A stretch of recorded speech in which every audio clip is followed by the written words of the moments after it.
Tuhan, saya berdoa dan saya ingin menyampaikan sebuah tema adalah inilah DPO, daftar pencarian orang-orang yang paling dicari oleh surga. Saudara, ini tema saya, yaitu DPO. DPO itu daftar pencarian orang yang paling dicari oleh surga dan Tuhan.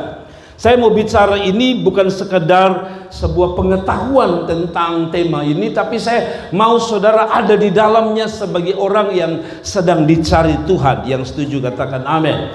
Sebenarnya DPO ini banyak kali artinya negatif. Biasanya para teroris, para penjahat kelas kakap yang lari ke luar negeri, atau koruptor yang lari ke luar negeri lalu disebut sebagai DPO. Tapi saya mendapatkan unsur positif bahwa DPO bagi surga adalah daftar pencarian orang yang paling dicari, yang paling disukai Tuhan. Dan saya berharap waktu surga cari orang-orang itu bukan tadi pelajarannya atau arti negatif yang dia dapati dalam hidup kita, tapi yang saya maksudkan adalah dia cari karena dia menemukan ada sisi positif, sisi kelebihan, sisi sesuatu yang ingin dia dapat dari saudara. Yang setuju katakan amin. Nah saudara-saudara, selalu saya bilang bahwa pernahkah atau selulukah saudara bertanya, mengapa saya masih hidup? Mengapa saya masih ada? Mengapa saya dikasih istri? Mengapa saya dikasih suami? Mengapa saya dikasih kerja? Mengapa saya dikasih pelayanan? Mengapa saya dikasih talenta? Mengapa saya dikasih skill? Mengapa saya dikasih banyak hal dalam hidup ini? Pernahkah saudara bertanya sebentar saja dengan hidup ini? Nah, karena itulah yang saya maksudkan, bahwa ketika saudara bertanya, mengapa saya ada di dunia ini? Mengapa saya masih hidup sampai hari ini? Mengapa saya dikasih kerja? Mengapa saya dikasih kuliah? Mengapa saya dikasih sekolah? Dan mengapa saya dikasih punya rumah tangga? Mungkin kita pikir, memang karena harus jalani begitu Bapak Gembala. Saya kasih tahu saudara, bukan begitu. Dia mengizinkan kita ada, kita beraktivitas tadi karena dia mau cari orang-orang yang dia mau temukan. Yang setuju katakan amin. Nah saudara-saudara, apa yang saya maksud saudara? Mari kita buka dalam cerita Lukas pasal yang kelima. Ada seorang bernama Lewi. Lewi itu dia pun nama lain adalah Matius. Jadi kalau saudara menemukan ada tulisan Matius, itu arahnya bernama siapa? Lewi. Jadi kalau bicara Lewi itu sama dengan bicara tentang Matius. Nah, saya coba baca untuk kita ya. Kemudian ketika Yesus keluar, ia melihat seorang pemungut cukai. Lihat, ini tidak ada kerjakah Tuhan? Sampai-sampai dia harus cari begitu banyak orang. Dia lihat satu orang. Siapa dia? Pemungut cukai yang bernama Lewi. Lewi tadi saya bilang siapa? Matius. Jadi waktu dia turun atau dia jalan pergi keluar, dia lihat. Dan saya berharap mencerita sama dengan kita semua. Lihat sini, saudara-saudara, lihat ini. Waktu dia datang mungkin di kebaktian ini, dia lihat kita semua nih ibadah nih, tapi matanya selalu tertuju untuk tadi mencari DPO tadi. Dia mau cari orang-orang yang spesial bagi dia. Dan ketika dia cari itu, dia menemukan seorang bernama Lewi atau Matius, pemungut cukai, sedang duduk di rumah cukai. Yesus berkata kepadanya, ikutlah aku, follow me dalam bahasa Inggris. Maka berdirilah Lewi dan meninggalkan segala sesuatu. Perhatikan, ini menarik sekali dicerita untuk kita renungkan. Dan Lewi mengadakan suatu perjamuan besar untuk dia di rumahnya dan sejumlah besar pemungut cukai, dan orang-orang lain turut makan bersama-sama dengan dia. Orang Farisi, ahli-ahli Taurat, bersungut-sungut kepada murid Yesus. Katanya, mengapa kamu makan dan minum bersama dengan pemungut cukai dan orang berdosa? Saya jelaskan sedikit. Pemungut cukai dan orang berdosa itu sejajar pada zaman itu. Jadi maaf, orang mencuri, membunuh, melakukan tindak kejahatan itu dengan pemungut cukai itu disamakan. Orang Yahudi samakan, mereka itu sama statusnya. Ya kira-kira begitu. Nah mari kita baca ayat 31, 32. Saudara lihat, lalu jawab Yesus kepada mereka, katanya, bukan orang yang sehat yang memerlukan tabib, tapi apa? Orang sakit. Aku datang bukan untuk memanggil orang benar, tapi orang berdosa supaya mereka bertobat. Nah, kita lompat di salah satu Lukas atau di dalam Injil Lukas. Kalau saudara lihat Lukas pasal 6, saudara temukan ini kelima. atau ini cerita. Ketika hari siang, ia memanggil murid-muridnya kepadanya, atau memanggil murid-muridnya kepadanya, lalu memilih di antara mereka 12 orang yang disebut murid Tuhan Yesus, ya, yang disebut rasul atau murid Tuhan Yesus. Perhatikan, saudara lihat ini supaya saudara ikut maksud saya. Simon yang juga diberi nama apa? Petrus. Jadi Simon itu dan Petrus sama. Jadi kalau saudara sebut Petrus itu sama dengan Simon, Simon itu Petrus. Dan Andreas, saudara Simon, Yakobus, Yohanes, Filipus, dan Bartolomeus. Perhatikan ayat 15, muncul seorang Lewi tadi. Matius pun nama muncul. Matius dan Thomas. Saya sengaja tebalkan ini. Matius dan siapa saudara? Thomas. Lalu Yakobus anak Alfeus dan Simeon yang disebut orang Zelot. Ayat 16, perhatikan. Yudas anak Yakobus dan Yudas Iskariot. Nah, saya kasih tebak lagi, yang kemudian menjadi pengkhianat. Saudara-saudara dengar, saya bikin sedikit kesimpulan dengan ayat ini. Pertama, saudara lihat, Tuhan itu pilih kita, cari kita, bukan karena kita orang hebat sebenarnya. Kita memang spesial, dia mau cari jadikan kita, tapi sebenarnya kita bukan orang spesial secara kasat mata Tuhan. Tapi yang tidak spesial ini Tuhan cari DPO-nya untuk dia bikin jadi spesial. Kita mulai dengan Matius, ini siapa? Pemungut cukai, orang berdosa. Thomas, orang yang ragu di dalam hidupnya. Selalu kalau dia mau lihat apa, harus dengan biji mata dulu baru dia percaya. Bukan orang sempurna. Lalu yang ketiga, yang terakhir ini Yudas Iskariot, pengkhianat. Nah, karena itu saya ingatkan saudara, dari ayat tentang Yudas Iskariot saya pesan begini. Saudara dengar Bapak, saudara dengar ini pesan penting. Kalau saudara melayani Tuhan, itu tidak jamin kita berakhir di dalam Tuhan. Walaupun Tuhan sudah pilih saudara melayani Tuhan tanpa kesungguhan, satu waktu Anda akan terhilang dari Tuhan. Saya ulangi lagi, kalau saudara tidak serius dengan Tuhan, menjalani hidup ini dengan Tuhan, melayani dengan kesungguhan, ini hari kita masuk dalam daftar murid, daftar jemaat, daftar orang percaya. Tapi satu waktu, kalau Anda tidak sungguh-sungguh, tidak heran, orang akan bilang begini, ini kan dulu yang melayani, oh sekarang parah begitu ya. Jadi saya kasih ingat, kalau begitu, bila Tuhan menemukan kita, berilah hidup kita dengan baik, supaya Tuhan pakai untuk kemuliaan nama Tuhan. Kasih tepuk tangan untuk Tuhan. Nah, itu bukan khotbah saya, itu hanya sedikit dari apa yang saya mau sampaikan. Tapi kembali pada tema DPO, orang-orang yang sedang paling dicari surga, paling dicari Tuhan. Siapa mereka? Saya tulis di sini. Ingat, mengapa kita masih ada sampai hari ini? Pakai waktu yang ada untuk melayani, pakai waktu yang ada untuk apa? Cari Tuhan. Sebab alasan apapun tidak bisa dipakai oleh kita untuk berkata, saya sibuk, saya punya waktu, tidak ada. Saya ini apa? Orang terlalu berdosa. Sehingga jangan panggil saya melayani Tuhan. Nanti kita dengar. Tapi surga tetap cari kita. Saudara tahu waktu saya dipanggil untuk menjadi hamba Tuhan, waktu itu saya tidak punya hati untuk jadi seorang pendeta. Tahun 91 waktu saya mulai mengenal Tuhan, mulai belajar berdoa, belajar ikut persekutuan, saya punya hati tidak ada untuk jadi pendeta. Tapi saya bersyukur waktu Matius sedang menggebu-gebu untuk menjadi orang berdosa atau memungut cukai, justru disitulah Tuhan bilang, follow me, ikut aku.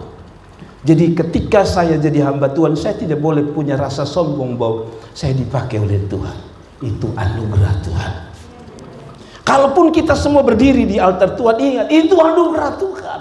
Sebenarnya saya tidak mau, tapi itu yang saya sebut DPO, daftar pencarian orang yang sedang dibutuhkan surga. Ada amin. Nah, saudara-saudaraku, siapakah yang harus menjadi, atau siapa yang menjadi fokus DPO-nya surga? Kira-kira pertanyaan itu yang saya mau sampaikan kepada saudara. Satu, perhatikan baik-baik. Perhatikan baik-baik. Apakah ini ada dalam diri saudara? Pertama, orang yang sangat sibuk. Orang yang sangat apa? Sibuk. Kerja, belajar, sekolah, usaha. Itu yang dia cari, saudara. Jadi kalau saudara bilang begini, Bapak minta maaf saya sibuk, Anda salah. Justru orang yang paling sibuk yang dicari Tuhan. Nah, nanti kita belajar kenapa orang sibuk yang dicari Tuhan, bukan orang yang punya banyak waktu. Justru semakin Anda tidak punya waktu, itu yang Tuhan cari. Tidak ada kata amin. Anda kayaknya tidak setuju dengan saya. Nah, kalau Anda pun tidak setuju, dengar saya. Waktu Tuhan panggil para murid, dorang lagi kerja apa kira-kira? Kebanyakan nelayan. Lagi sibuk kerja cangkap ikan. Dia bilang, follow me. Waktu dia temukan Matius dalam keadaan apa? Sibuk. Itu sebabnya saya bilang, Tuhan sedang cari orang-orang yang justru mungkin saudara berkata, Bapak jangan pakai saya karena saya tidak punya waktu. Anda salah. Justru surga paling suka dengan orang yang sibuk. Bapak saya ini tiap Natal bikin kue banyak, jadi jangan panggil saya melayani Tuhan. Oh, tidak bisa. Justru yang paling sibuk Tuhan panggil. Nanti kita dengar. Mengapa saya kadang-kadang renung? Kenapa ya orang yang sibuk? Kan masih banyak orang yang, maaf kata, duduk santai, tidak punya kerja, tidak punya kegiatan. Panggil mereka saja. Tapi kenapa Tuhan panggil orang-orang sibuk? Paulus lagi sibuk bunuh-bunuh orang. Tuhan panggil, hey, follow me. Jadi kalau saudara baca perjalanan Alkitab, orang-orang yang dipakai Tuhan, orang-orang yang sibuk. Nah, persoalannya sekarang, saudara bertanya, tapi kan saya sibuk, Bapak.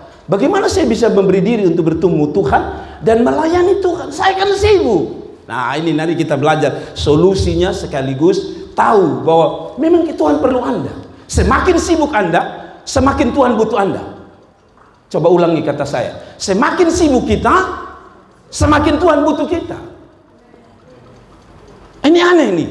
Tapi waktu saya belajar tadi pagi, saya ini Tuhan baik. Nah, saudara lihat ini ayat bilang begini. Kemudian ketika Yesus pergi keluar, ia melihat seorang pemungut cukai. Ini bukan pemungut cukai biasa. Ini seorang pejabat, seorang yang bekerja dengan pemerintah Romawi untuk menagih pajak di orang Yahudi. Jadi orang Yahudi kalau munculnya Lewi induk jengkel minta. Tapi sisi lain sibuknya luar biasa. Pertanyaan saya, kenapa Matius yang dipilih? Kenapa para murid yang lagi sibuk kerja tangkap ikan, kasih makan istri, kasih makan anak, kok itu yang dipanggil? Itu yang saya bilang. Mari kita baca.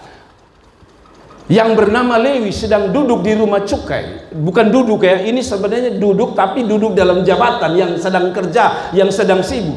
Yesus berkata kepadanya, ikutlah aku. Perhatikan ayat 28. Harusnya dia bilang, Bapak nanti ya, setelah beta pulang kerja baru beta ikut. Tapi Alkitab tidak catat itu. Halo, waktu dia sibuk Tuhan bilang follow me, ikut saya. Dia bilang begini, maka berdirilah Lewi meninggalkan segala sesuatu lalu mengikuti dia. Lalu sudah pikir begini, Bapak kalau gitu saya tinggalkan, saya pun kerja, saya pun sibuk, saya pun jualan. Bukan, saudara tunggu dulu penjelasan saya. Yang dimaksudkan adalah spirit untuk di tengah kesibukan masih bisa ikut Tuhan. Di tengah kesibukan, Anda masih punya beri waktu untuk melayani Tuhan. Jadi sibuk itu tidak salah. Dengar, yang salah adalah sibuk sampai tidak bisa ikut Tuhan, sibuk sampai tidak bisa melayani Tuhan. Saudara sampai di sini ngerti dulu ya. Sibuk itu tidak salah. Yang salah, sibuk sampai lupa Tuhan, sibuk sampai sudah tidak bisa ikut Tuhan, sibuk sampai sudah tidak bisa melayani Tuhan. Saya berharap ini jelas nih. Itu yang spirit yang di dalam ayat 28 ini. Itu bukan berarti Anda harus tinggalkan pekerjaanmu, kuliahmu, sampai terbengkalai pekerjaanmu. Itu juga salah. Tapi yang saya maksud ayat 28 adalah sibuk, tapi bisa atur waktu untuk datang sama Tuhan dan melayani Tuhan. Nah, mengapa demikian? Nanti saya mau bawa saudara dulu. Bapak Ibu saudara lihat ini. Orang yang pantas, orang yang wajib, orang yang sedang dicari Tuhan adalah orang yang sibuk, tapi masih mau dan punya waktu untuk melayani. Jadi orang yang sibuk melayani adalah orang yang juga harus sibuk bekerja. Saya kata amin. Orang yang sibuk melayani, orang yang juga harus sibuk aktivitas bagi hidupnya. Maksudnya bagaimana Bapak Gembala? Begini, kalau Anda seorang istri, jangan hanya hebat di atas altar ini. Jadi kalau saudara melayani begitu luar biasa, atau saudara begitu melayani dengan luar biasa di sini, ingat, Anda juga harus sibuk di rumah Anda, pintar urus suamimu dan anak-anak. Kalau saudara pemuda, sibuk boleh, sibuk melayani, tapi Anda juga harus punya kesibukan yang lain, yaitu bantu orang tua, bersihkan rumah, bersihkan piring. Itu baru namanya pelayanan yang benar. Kenapa sudah ke situ? Jangan ke situ dulu. Masih ada penjelasan di situ. Nah, perhatikan baik-baik. Jadi, orang yang sibuk melayani, perhatikan di baris kedua. Jadi, orang yang sibuk melayani adalah orang juga yang harus sibuk bekerja, sibuk rajin belajar, usaha, dan jangan malas. Itu maksudnya. Jadi kalau saudara, saya tidak mau saudara gagal kuliahnya karena saudara berkata, kok kita melayani Tuhan? Nah, pertanyaannya harus dua-dua. Kan tadi dia cari orang itu lagi sibuk, toh? Jadi begini, walaupun dia panggil Matius melayani Tuhan, walaupun dia panggil para murid melayani Tuhan, tapi mereka harus tetap bertanggung jawab atas keluarga mereka.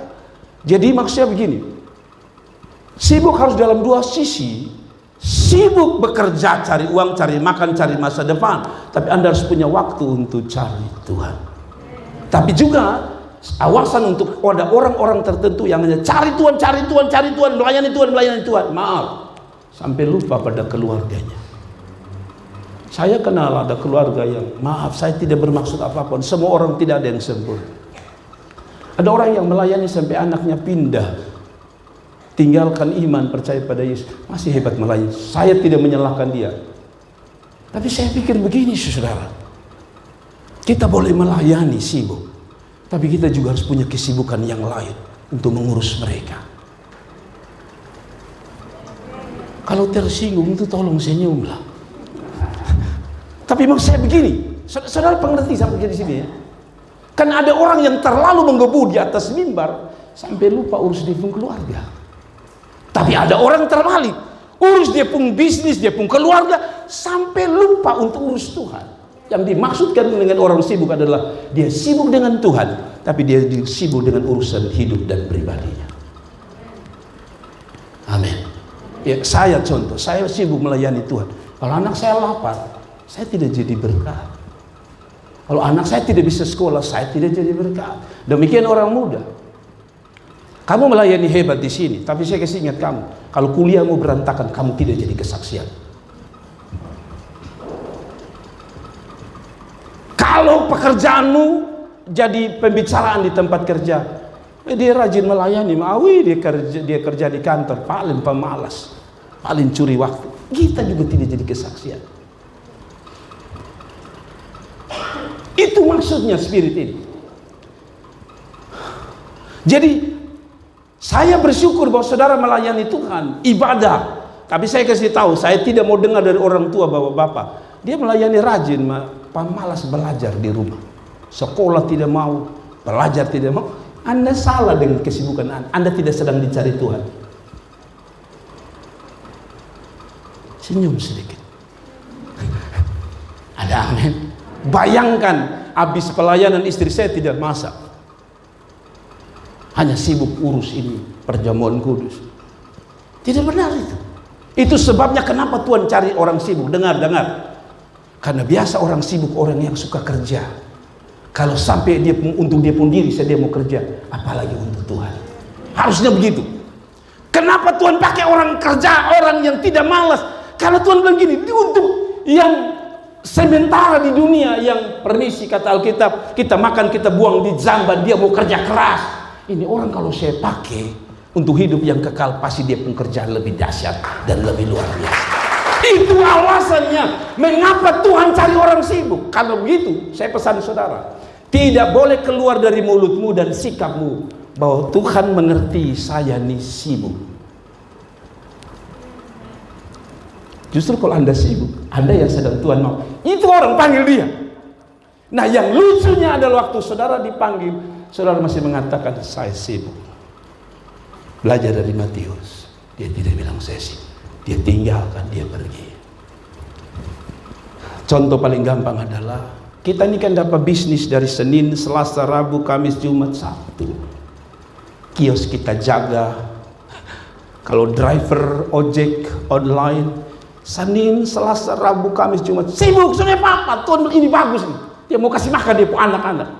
Habis ketika mulai jam ibadah, berhenti kasih mati itu HP untuk orang pesan online, berhenti lalu tunduk dan bilang, Tuhan, seperti Matius, aku ikut Engkau, aku melayani Engkau. Kasih tepuk tangan untuk Tuhan. Jadi jangan hanya alasan skripsi Anda tidak mau melayani Tuhan dan ikut Tuhan, Anda salah. Juga sebaliknya, Anda ikut Tuhan tidak selesaikan skripsi, saya kasih tahu saudara, saya tidak bangga dengan Anda. Amin. Sekarang saudara mulai ngerti pola pikir. Jadi saya bersyukur ya, dalam 2 minggu ini Tuhan seperti bawa saya untuk praktis boleh, tetapi langkah-langkah sederhana itu penting. Sudah sekarang saudara mengerti ya? Masih saudara berani katakan Tuhan saya sibuk? Masih mau katakan saya sibuk Pak Pendeta? Minggu depan ini, ya, apalagi hal-hal yang tidak berhubungan dengan yang tadi saya sebut, urus keluarga, maksudnya lu punya anak istri dan melayani Tuhan. Apalagi hanya bilang begini, Bapak saya tidak bisa ibadah. Kenapa? Ini hari bepun tetangga nikah. Itu parah, itu parah, itu parah. Bapak, ini hari sebelah mati jadi saya tidak bisa datang. Alkitab jelas bilang apa? Biarkan orang mati, kubur orang mati. Sebab engkau hadir pun dia tidak bangkit.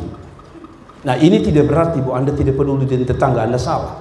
Maksud saya adalah sibuk itu sibuk yang benar, maka Anda akan diperlukan sorga.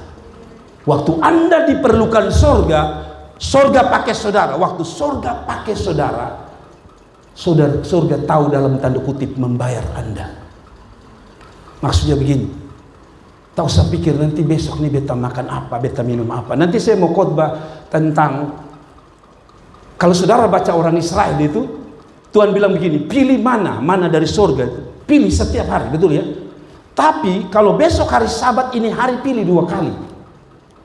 Lalu kalau saudara baca, nanti saya akan khotbah, saya sudah renungkan ini firman Tuhan dan saya mau sampaikan dalam bulan ini juga. Kalau saudara baca begini, kalau saudara bilang begini, ini kan hari Minggu, oke lah saya bisa sibuk jualan apa semua, saudara dengar ini. Hari itu dia bilang begini, di hari yang keberapa dia suruh pilih 2 kali. Hari ke-7 adalah hari Sabat. Hari ke-6 dia bilang begini, hari pertama lu pilih secukupnya, ikut lu mau. Tapi hari ke-6 dia bilang apa? Pilih 2 kali lipat.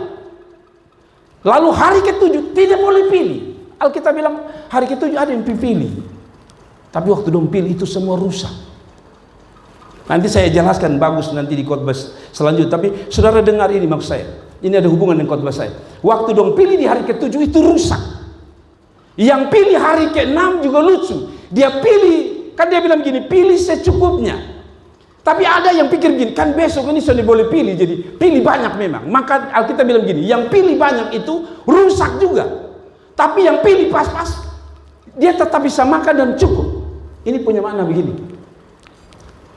Kalau saudara memprioritaskan Tuhan, pertama, ada saja cara Tuhan mencukupi berkat Tuhan. Kedua, apapun yang engkau dapat tidak akan rusak. Maksud saya begini, berapa banyak orang yang kerja di hari Minggu pun kerja, buruh. Tapi saya tanya saudara, kadang-kadang itu berkat jadi bencana. Usaha-usaha tiba-tiba ambruk. Hanya satu, itu bagaikan tadi pilih mana. Jadi kalau saudara dikasih Senin sampai Sabtu kerja, kerja saja. Cukupi kebutuhan. Minggu mau ada berkat tidak ada berkat, bilang sama Tuhan, aku percaya manaku kemarin sudah aku selesaikan, yaitu kerjaku. Hari ke-7 ku kasih untuk Tuhan dan ku tahu bagaimana Tuhan memeliharaku. Kasih tepuk tangan. Itu maksudnya. Sibuk boleh dan Tuhan suka dengan sibuk. Tapi sibuk sampai lupa Tuhan itu salah. Sebaliknya, sibuk dengan Tuhan sampai lupa sibuk urus pekerjaan dan belajar juga salah. Dua-dua harus jalan. Sibuk kerja cari uang, tapi sibuk juga cari dan melayani Tuhan. Sekali lagi kasih tepuk tangan untuk Tuhan. Saudara, ini praktis, tapi saya berharap saudara mengerti ini. Mari kita lanjutkan pada poin selanjutnya, Bapak Ibu Saudara. Yang kedua, siapa yang dicari Tuhan? Orang yang pintar, orang yang jenius, orang yang memiliki bakat, orang yang memiliki talenta. Saya berharap setiap poin itu ada kata amin satu, Kak. Apa saudara memang, saya mau tunggu sampai saudara lupa bilang amin, tapi saya berharap setiap poin ini saudara berkata amin. Orang yang sedang dicari, DPO-nya saudara adalah orang yang minta maaf. Orang, coba lihat itu baik-baik, kayaknya tercabut, jangan cepat. Oke. Orang yang pintar, orang yang jenius, orang yang memiliki bakat atau talenta dan kelebihan-kelebihan yang lain. Saya dengar Pendeta Esra Soru mengatakan waktu dia melayani pertama kali di Jawa, semua orang punya talenta. Ada yang singer, song leader, pemain musik, pengkhotbah, apalah, tamborin dan sebagainya. Ada seorang ibu datang kepada dia dan berkata, Pak Pendeta, saya ingin melayani Tuhan, tapi saya tidak punya talenta seperti mereka. Lalu Pak Esra bilang begini, ibu bisa senyum? Bisa. Sekali lagi, ibu bisa senyum? Bisa. Kalau begitu nanti hari Minggu ibu berdiri di situ, ibu cukup sambut tamu lalu berkata salam lalu senyum. Ibu itu berkata, itu juga bisa melayani? Iya, bisa. Lalu minggu berikutnya dia berdiri di situ dan dia mulai senyum dan mulai berjata. Artinya apa? Semua orang dikasih talenta. Ada yang menyanyi, waktu dia nyanyi, bila ku hidup, wah enak, hadirlah Tuhan memenuhi. Ada orang sama, dia bilang bila kalau ku hidup, dia nyanyi, tapi orang semua menangis.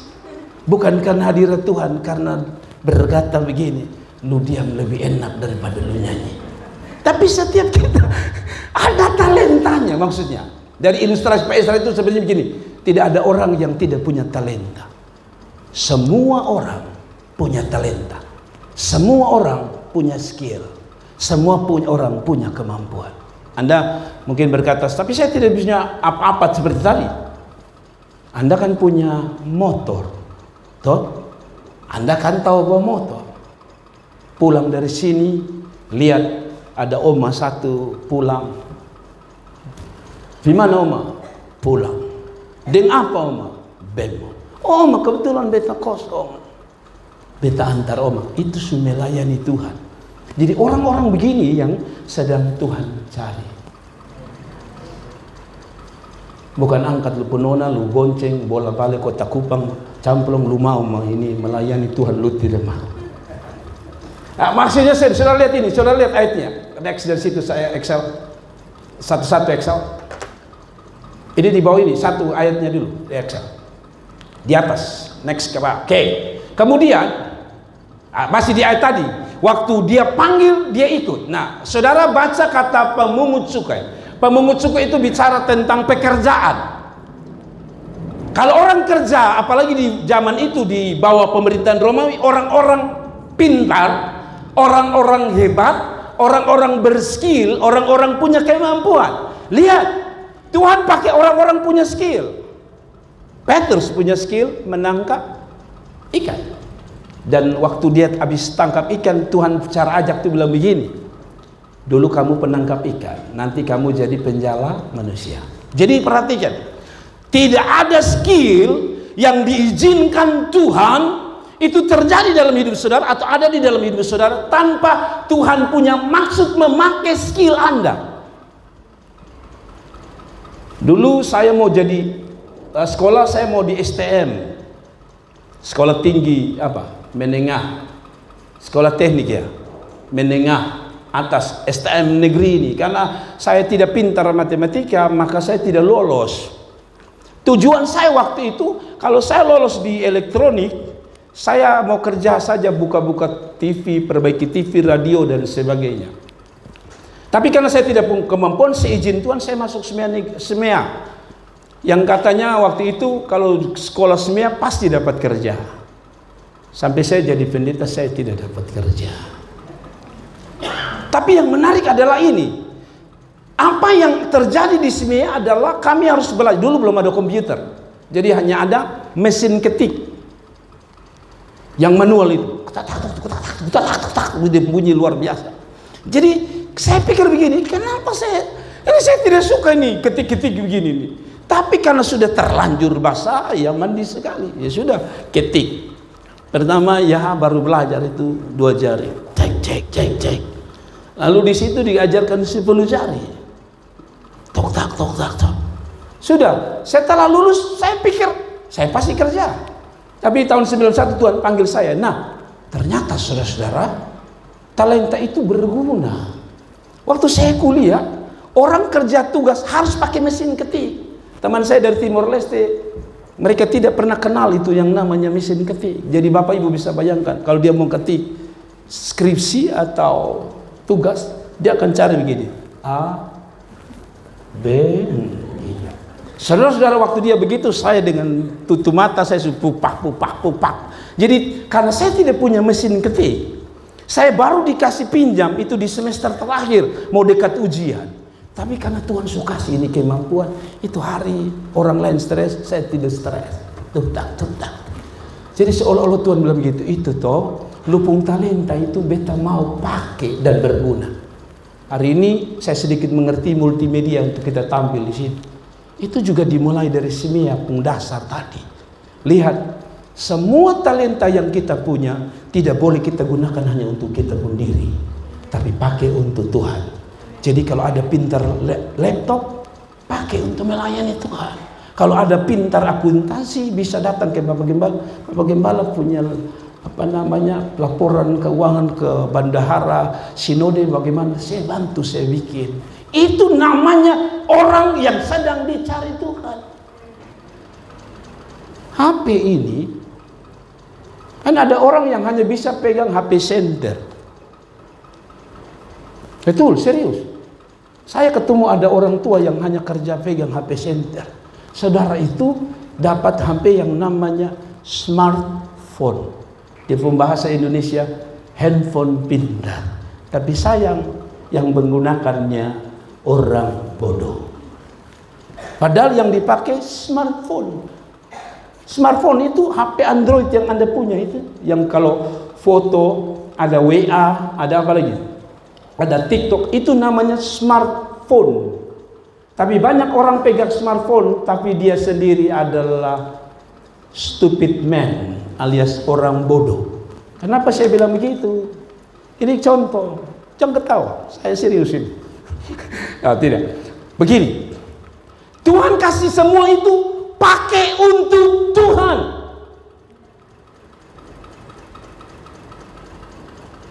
Kalau pakai untuk yang lain, Anda sedang bodoh dan surga tidak butuh Anda. Maksudnya begini, kalau lu bisa pakai lu punya HP itu bisa tawar orang. Ada nasi kuning, harga 15.000, selengkap dan telur dan kacang goreng. Kenapa Anda tidak bisa menggunakan HP itu sebentar saja, undang temanmu berkata, kami punya kebaktian jam 9. Lu mau beta jemput lu datang ibadah. Itu baru namanya smart man sekaligus smartphone. Jangan ketawa-ketawa saja, bilang amin, jangan ketawa. Amin. Itu talenta, karena tidak semua orang. Coba saudara tanya, coba lu bikin bepo, bisa mengerti. Iya. Kalau Anda mengerti, itu berarti Anda bertalenta di situ. Pakai itu untuk kemuliaan Tuhan. Amin. So mengerti ya sekarang ya? Itu bukannya sekedar gaya-gaya. Kalau pakai iPhone itu harga berapa? 22 juta. Orang yang pintar, orang yang bertalenta itu sadar, oh 22 juta ini. Saat orang lain beli HP harga 600.000, lu pun 22 juta. 22 juta itu saya tanya saudara, bikin apa? Kalau 22 juta hanya scroll TikTok dari atas ke bawah, Anda salah. Om Nedi itu dan beberapa jemaat, saya suka. Saya ikut saudara-saudara. Ada yang bangun pagi dan berkata, selamat pagi, apa kabar semua? Itu sudah menggunakan dengan baik talenta. Ada yang, saya ikut Om Nedi punya juga. Om Nedi selalu berkata, kata-kata hari ini, yes, bicara. Nah, itu namanya gunakan talenta yang ada. Tapi juga jangan salah menggunakan talenta yang salah. Pas naik langsung bilang, manusia semua di dunia ini kurang ngajar semua. Nah, itu juga talenta yang salah digunakan. Mengerti ya? Sampai ada orang tua di gereja ini yang anaknya marah, mama, semua naik habis, makan juga sih naik, tidur juga sih naik, FB Pro bikin kacau banyak orang. Tapi saya kasih tahu saudara, sisi lain mungkin benar, tapi saya lebih melihat kalau itu bersifat positif, kerajaan Allah disampaikan, itu namanya orang pintar menggunakan smartphone. Itu maksudnya, talenta harus digunakan. Saya percaya hari itu waktu keuangannya Yesus pasti dipanggil di samping dua orang. Satu siapa namanya? Yudas, bendahara, jago itu. Dari mana Tuhan ambil dia jadi bendahara? Apa tunjuk-tunjuk? Tidak, kemungkinan kalau sekarang ini dia orang akuntansi. Dan kemudian kedua mungkin ada panggil ini, satu ini, Lewi ini. Lu atur lu ini, manajemen. Lihat, Tuhan tidak sembarang pakai orang. Pakai orang yang menggunakan talentanya, mengembangkannya untuk kemuliaan Tuhan.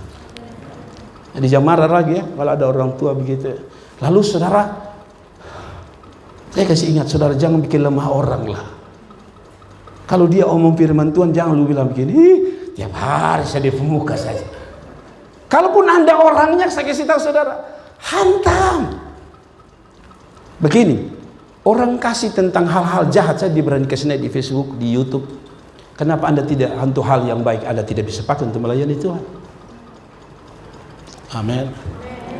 Saya di FB Pro itu harus setor muka setiap hari. Setor muka. Supaya FB Pro kasih tahu cepat FYP. Itu menurut kuncinya Facebook Pro. Jadi saya pikir-pikir bagaimana supaya saya ini melayani FB Pro tapi ujungnya Tuhan. Kalau saudara lihat saya punya Facebook kapan hari, saya tulis begini. Menurut FB Pro saya setor muka karena saya mau lapor kepada FB Pro saya masih ada. Supaya FB Pro saat hitung, oh ini orang tiap hari dia. Maka orang akan video-video saya akan disodorkan kepada banyak orang. Lalu yang kedua, itu dapat kesaksian sekaligus melayani Tuhan. Saya tulis begini, tapi bukan hanya saya mau setor wajah saya kepada FB Pro.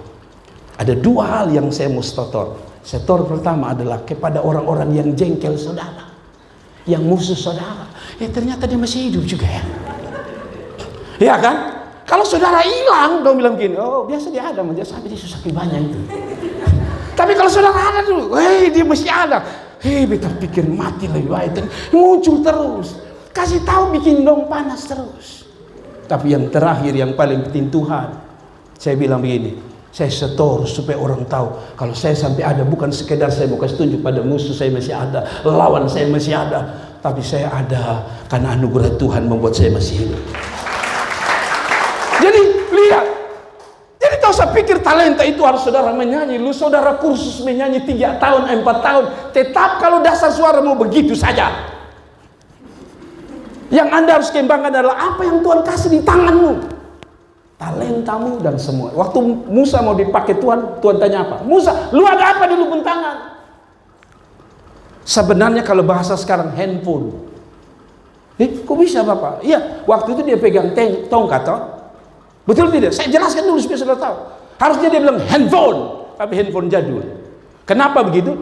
Karena waktu itu setelah dia bilang ini hanya tongkat, betul ya? Waktu Tuhan bala laut berau, dia bilang apa? Tunjuk saja. Betul tidak? Tunjuk saja, air keluar. Tunjuk saja, laut terbelah.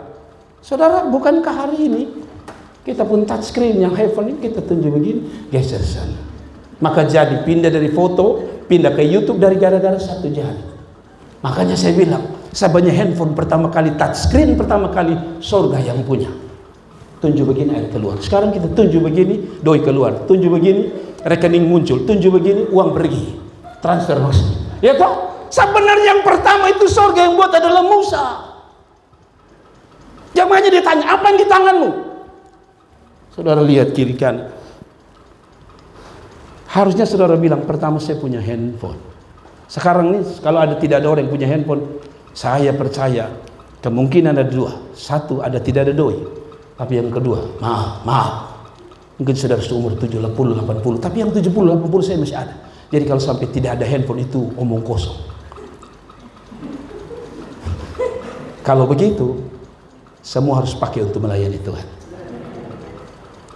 Jangan hanya tujuh, sekarang saya ada di Amfoang. Setelah sampai di Amfoang, lu bikin apa untuk Tuhan? Ya kan? Jangan hanya 3 hari di Amfoang. Lihat bis masa lompor, keluar lompor, luar biasa. Kadang-kadang saya lihat lebih difokuskan ke lompor, ke hujan, ke bah. Coba tambah, kebetulan ada di Ampoang, Kakak Melda. Beta sudah dengar Bapak Gembala bilang, jadi harus berguna. Jadi besok pagi mama dong, walaupun ada banjir, besok kebaktian di gereja di situ.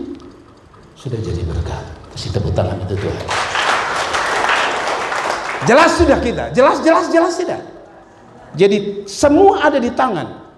Baju. Ini baju ini saya selalu bilang khusus perempuan, saya kasih ingat ya. Ternyata bukan hanya Yesus yang menderita tergantung di kayu salib. Baju-baju Anda itu, hanger itu kalau dia bisa jadi Yesus, dia akan berkata, Tuhan, bebanku berat sekali. Baju satu hanger ada 5 baju di atasnya. Itu kan Anda punya sesuatu. Amin. Tolonglah sudah 5 baju itu tarik satu kok. Lihat di antara Nazaret ini. Ada yang datang tadi pakaian agak sedikit sobek, agak sendiri. Mama pun ada dia. Memang sudah baru ya, tapi mama mau kasih. Tidak ada kata amin. Lu gantung terus sudah. Saya omong ini karena waktu saya khotbah orang mati di teman saya, di keluarga Manu, ada seorang MC berdiri di samping saya. Saya kenal baik. Saya itu jarang perhatikan orang pun sepatu apa lagi. Kadang-kadang ini orang masuk kebaktian dia lihat dari atas ke bawah gitu. Saya jarang, tapi tiba-tiba Tuhan seperti dorong kepala saya, lihat dia pun kaki. Terus saya lihat dia pun kaki, kasihan. Di antara begitu banyak orang dengan keyakinan pegang mic, kasihan dia pun sepatu terrobek. Langsung saya otak begini, Tuhan, saya kasih dia sepatu, tapi sepatu yang mana ya Tuhan? Tuhan bilang kasih yang baru lu dapat tuh, yang kulit asli itu. Rasanya waktu Tuhan bilang kulit asli, Tuhan ada kulit palsu. Kenapa saya kulit palsu? Saya jujur itu berat, tapi saya taat. Kemarin saya bilang sama istri, telepon Bapak Tua datang. Jadi besok saya mau kasih sepatu, saya dapat sepatu bagus kulit asli. Sampai ini orang kasih, saya bilang, Bapak searching di internet depo harga berapa? Bayangkan kalau saya bilang begitu, sayang kasih. Tapi Tuhan bilang kasih, ya sudah. Kasih. Apa yang ada di tangan? Amin. Kadang-kadang bertemu sepatu hak terlepas cuma masih simpan. Kadang-kadang ini baju susesak dikotong pakai. Ada beberapa orang di sini selalu tegur saya, Bapak, saya ini kan suka pakai ukuran L. Nah masalahnya kalau L saya jaga badan baik. Kadang-kadang saya masih paksa L walaupun perlu naik. Itu masalah. Jadi waktu orang foto saya tidak tahu, ini anak-anak juga nakal kadang-kadang. Foto saya itu dari depan bukan dari samping. Jadi waktu foto dari samping saya bilang betul juga ya. Dan itu yang saya bilang, ambil kau kasih orang. Ini ketong susisap dipaksa. Sampai kita kebaktian, rasanya kita keringat, orang pikir kenapa lu hadirat Tuhan? Tidak, kepanasan. Kenapa kepanasan? AWC saya minta ampun. Hari Natal itu saudara mungkin lihat saya betapa sesaknya berit saya. Saya khotbah itu sebenarnya saya menderita, paling menderita di dunia dan di akhirat.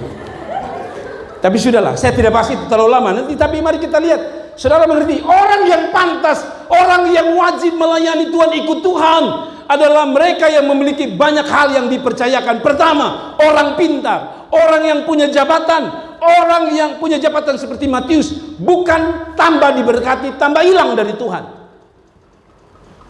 Matius itu dia kurang apa? Pemungut cukai, kepala pemungut cukai, gaji besar, pekerjaan ada. Kalau diurus Tuhan bikin apa? Tapi lihat, semakin dia diberkati, waktu Tuhan bilang follow me, yes, I follow you. Saya ikut kamu. Ada amin. Jadi tambah diberkati, bukan tambah hilang. Lalu kalau saudara ditegur begini, jangan tersinggung. Lu percayalah, di gereja-gereja sama akan menyampaikan apa yang saya sampaikan. Semakin diberkati seperti Matius, semakin dapat jabatan, semakin ikut Tuhan. Jadi saya tahu beberapa orang di sini ada pekerjaan yang manis, punya jabatan, masih melayani Tuhan, top, markotop. Tapi ada yang baru saja kerja 2 hari, kenapa tidak kebaktian? Sibuk. Saya dalam hati, lu kepala desa kok, kepala seksi kah, kepala dinas, saya tidak tahu. Tapi ini yang skala orang sibuk saja masih mau layani Tuhan. Orang yang memiliki talenta, tadi sudah dibilang, orang hebat, orang terkenal, orang besar. Ini kan dia masuk orang besar. Zaman itu dia terkenal luar biasa. Baik kalangan Romawi maupun kalangan orang Yahudi, dia terkenal. Saya kasih tahu saudara ya, nanti kalau saudara sudah jadi orang hebat nanti ya, khusus yang sudah gereja di sini, pemuda, nanti kalau sudah duduk jadi kepala dinas, jadi orang hebat, mungkin jadi artis. Tidak ada yang mustahil toh. Itu siapa lagi sekarang? Pice itu. Pice itu hanya gara-gara menyanyi di kafe.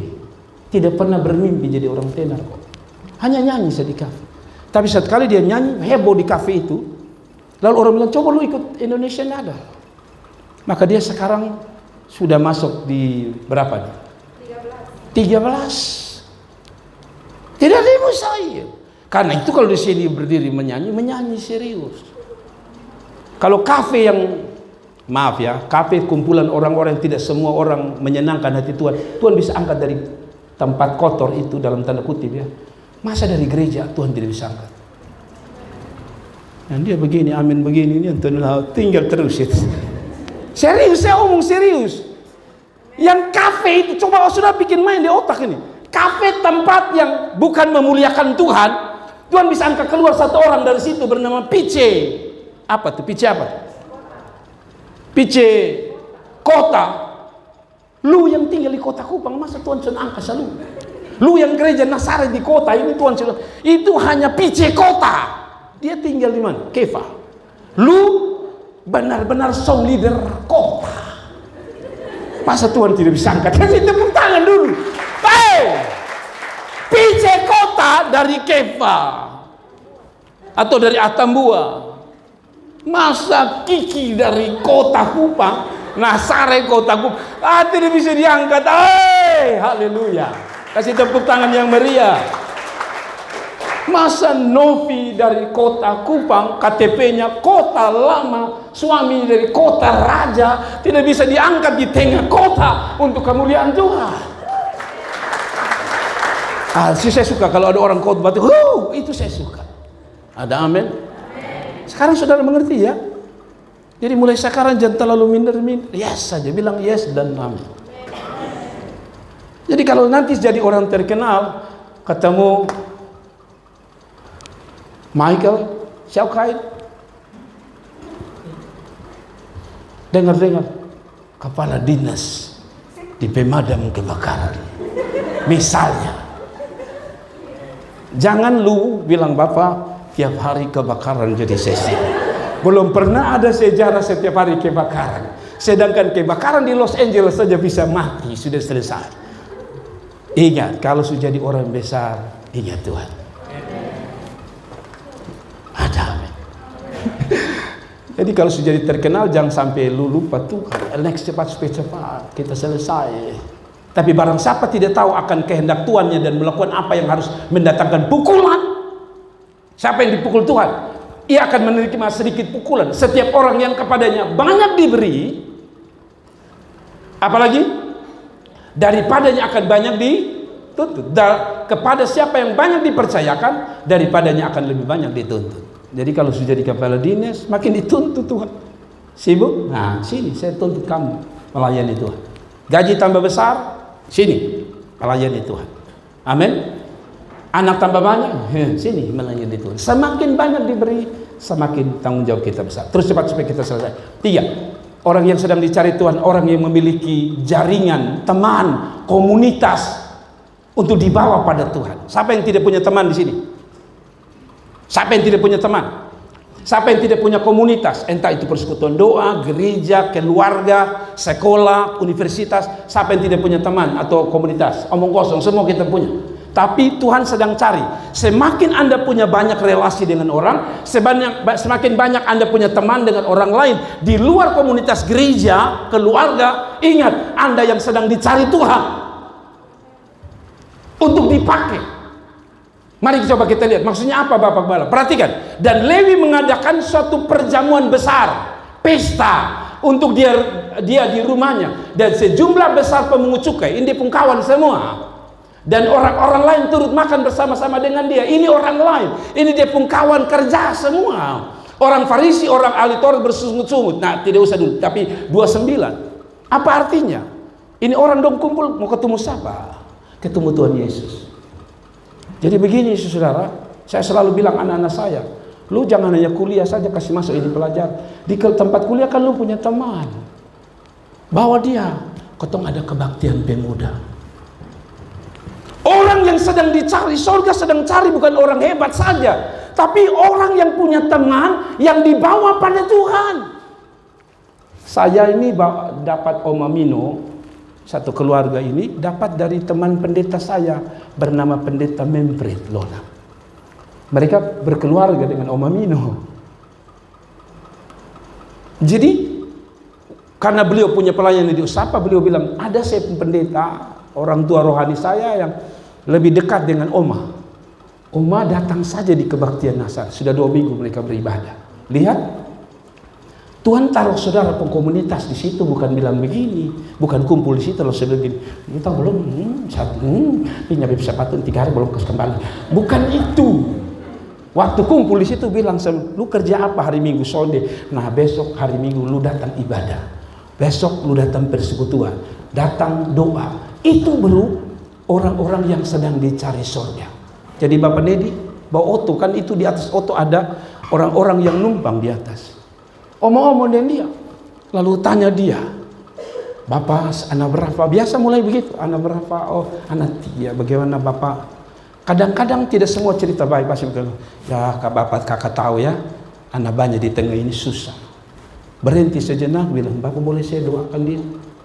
Setelah saudara doakan Bapak, kalau ada waktu ibadah bersama kami, saya percaya Bapak diberkati lewat hadirat Tuhan dan kebenaran firman Tuhan.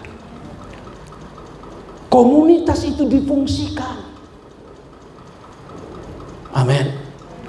Saya Pajero di belakang sana, ada Om Nik di sini.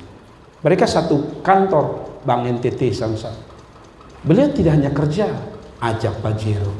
Dulu ada ajak satu lagi Bapak Sapol. Jadi saya tantang saudara. Orang yang sedang dicari surga untuk diberkati dan dipakai Tuhan adalah orang yang tidak sekadar kumpul di situ. Ada komunitas yang namanya arisan. Banyak kali arisan ini kita hanya ujung maaf, duit dan makan. Itu saja arisan. Tapi saya tantang saudara. Arisan itu berguna untuk Tuhan tidak? Ada beberapa orang ya. Saya jujur, keluarga lain yang ini sudah undang saya beberapa kali Natal. Ya, saya suka Ma Eneng. Kenapa saya suka pakai beliau khotbah? Karena beliau betul-betul seperti cerita ini. Jadi beliau ada di keluarga Leneng, dia promosi saya. Waktu ada pelayanan untuk khotbah di Happy Papi peresmian. Saudara, dia ada di situ di kelompok itu dan dia bilang gini, kita harus bikin syukuran. Lalu orang tanya, tapi siapa yang kita undang? Pendeta saya, namanya Pendeta Jeriado. Saya khotbah di situ.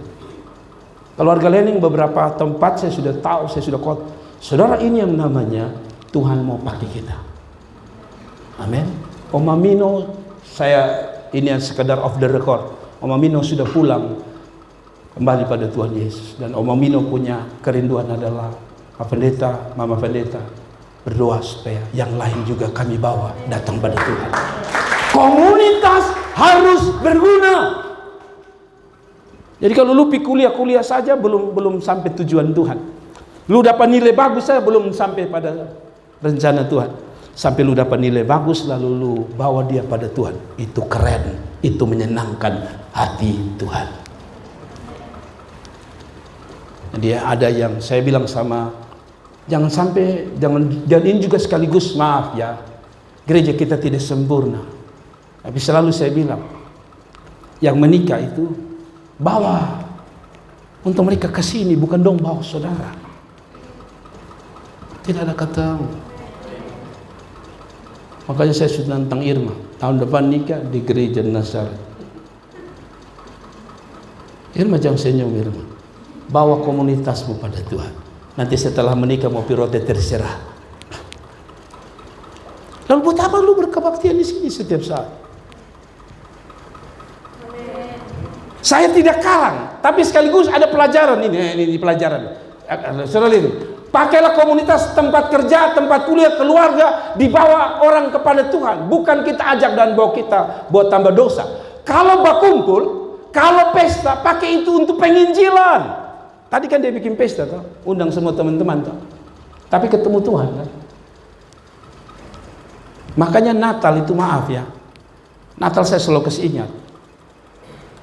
Kita senang kalau orang bilang acara kita bagus, top. Kita senang kalau orang bilang itu. Tapi saya mau kasih tahu saudara, selalu saya bilang Natal itu biayanya mahal. Selalu saya minta maaf, selalu saya akan siap khotbah dengan baik. Supaya apa? Supaya Natal kita seperti ini, bahwa orang datang pada Tuhan. Jadi kalau saudara punya berkat sedikit, bukan berkat itu, bukan makan minum itu yang saya pentingkan. Saya suka ya, ini siapa namanya? Saya angkat praktis-praktis ya, ini Mama siapa? Mahani. Dia bikin ulang tahun untuk anaknya beberapa kali itu, saya pikir itu ada kakak adiknya, ada tetangganya. Jadi tanpa sadar, bukan hanya kita makan minum, rayakan ulang tahun. Maaf, bukan kita sombong curi kemuliaan Tuhan. Ada orang bilang begini, aduh Pak, saya diberkati Pak dengan renungan Bapak hari ini. Karena kita sudah bawa orang pada Tuhan. Jadi bukan makan minumnya, bukan.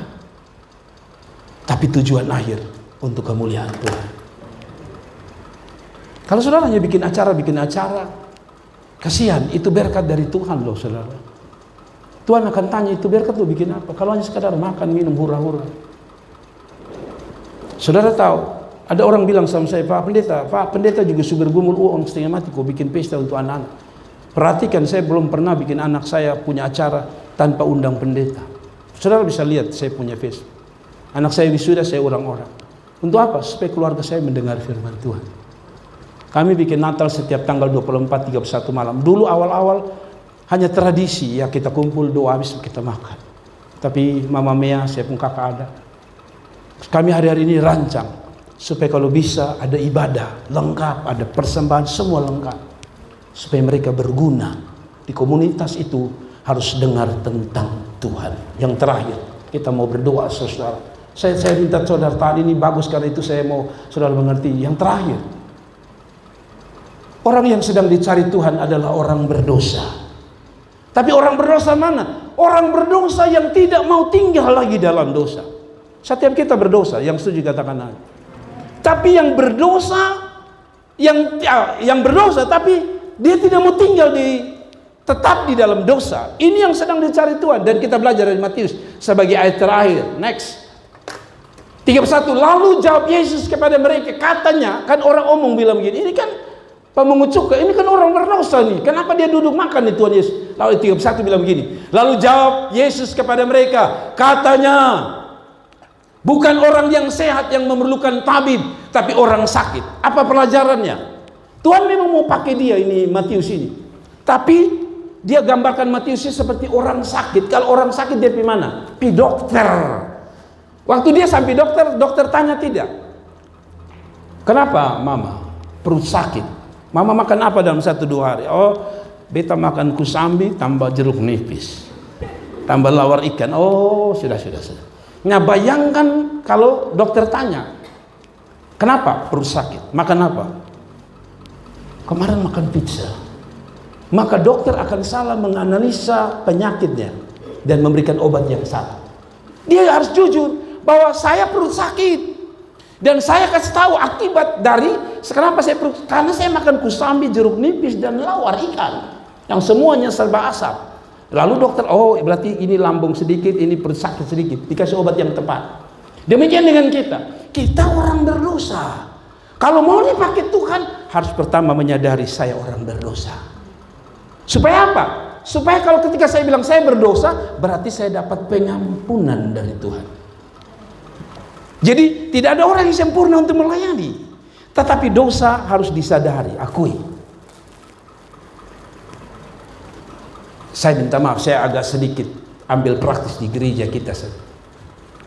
Itu sebabnya di gereja ini, saudara yang melayani tiba-tiba saudara ditegur, maaf, saudara didisiplin sebentar, itu bukan tujuan untuk saudara diberhentikan selamanya, tidak. Supaya saudara menyadari dulu, saya salah tidak. Kalau saudara salah, saudara harus akui untuk merubahnya. Bukan setelah saudara akui, saudara tidak merubahnya. Karena ayat 32 bilang begini, aku datang bukan untuk memanggil orang benar, tapi orang berdosa, supaya mereka bertobat. Jadi tidak hanya berujung sebagai orang berdosa, dia harus berubah. Jadi kalau saudara melayani hanya kerja minta maaf, saya pikir kita sedang salah dengan Tuhan. Bapak, saya agak terlambat hari ini. Sudah Bapak, itu permintaan maaf harus. Ayat 31 bilang, sudah diakui. Tapi ayat 32 bilang bukan hanya akui, berubah. Jadi, kalau saudara Bapak tahun 2024 dia kurang melayani, minta maaf Bapak. Stop, 2025 harus lanjut. Kata bukan hanya menyadari salahnya, ubah. Tadi terlambat, tidak terlambat. Tadi tidak sungguh-sungguh, jadi sungguh-sungguh. Tadi kurang serius, jadi lebih serius. Tadi menari banyak salah, 2025 tidak boleh lagi. Kalau mau lihat Tuhan cari saudara, mempromosikan hidup saudara, mengangkat saudara, harus berubah. Matius bisa dipakai gara-gara dia berubah.